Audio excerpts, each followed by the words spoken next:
Hi everyone, I hope आप सब बहुत अच्छे होंगे और अपना बहुत बहुत ज़्यादा ध्यान रख रहे होंगे.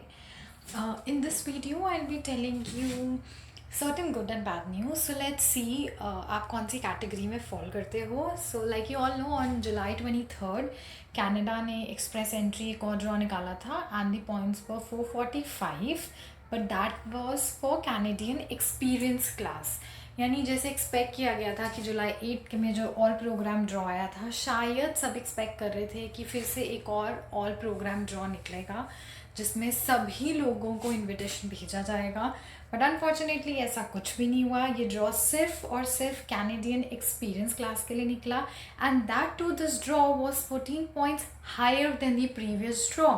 सो येस, हम ये देख रहे हैं कि even in this time situation थोड़ी ऐसी है. उसके बाद भी जो ड्रॉ के पॉइंट्स अगर आप देख रहे हो, so every now and then the draw points are increasing and कहीं ना कहीं थोड़ा सा डिफिकल्टी लेवल बढ़ गया है for the draw. And this was the 156th draw, but unfortunately all program draw नहीं हुआ. So yes, I don't know, there is a pattern probably that इतना फ्रीक्वेंटली करने की बजाय शायद ये मंथली कर दें या पता नहीं कितने और गैप में करें, बिकॉज इस बार ही 4 months के बाद ड्रॉ हुआ था जो ये हुआ. Okay, and for all those जिनको थोड़ी क्लैरिटी नहीं है, I would just like to tell you now there's a difference in CEC and PNP. Now what is the difference? Canadian experience class basically उन लोगों के लिए जिनके पास already experience है working in Canada with some organization, and PNP is wherein अगर आप उस अगर आपका एक्सप्रेस एंट्री उसमें निकल आता है PNP में, then that province gives you 600 points. 600 points आपको क्यों मिलते हैं?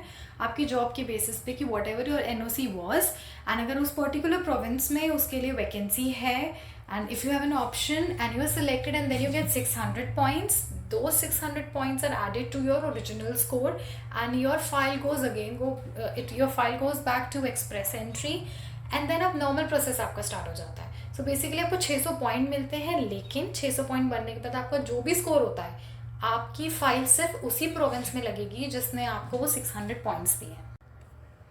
Yeah, so like the Canadian borders were closed in March because of COVID, this pandemic, and everything was affected, and largely all programs draw effect हुआ है because हम देख रहे हैं कि CEC and PNP draw तो फिर भी निकल रहे हैं, but all programs draw मार्च में निकला था, फिर almost 4 months बाद जुलाई 8 को निकला, and उसके बाद everyone is still waiting. In fact जो अभी Canadian experience class का भी draw निकला है 23 जुलाई को, there is always a tie break. So tie break का मतलब है कि 445 पॉइंट्स आपके हैं, बट अगर आपकी प्रोफाइल, जो इस बार का टाई ब्रेक रूल निकला है कि जुलाई 12 टाइमिंग यू कैन सी कि अगर आपने इस टाइम से पहले अपनी प्रोफाइल क्रिएट करी है तब आपका ये स्कोर वैलिड है. फॉर एग्जांपल आपका 450 है मान लो स्कोर अपना जो है, लेकिन आपने प्रोफाइल जुलाई 13 को बनाई या जुलाई 12 में आपने इस टाइम के बाद बनाई, then this draw is not for you. So yes, there's a tie break rule जो बहुत अच्छे से समझना बहुत ज़्यादा ज़रूरी है, because ये tie break rule सिर्फ इसलिए होता है बिकॉज इतनी सारी प्रोफाइल्स क्रिएटेड होती हैं, they have to restrict the number कि वो इतने ही लोगों को सिर्फ एक इन्विटेशन भेज सकते. जैसे इस बारी 3,343 कैंडिडेट्स को गया था on the basis of this tie break rule that I have just told you. So yeah, as of now, this is the immigration update on the express entry.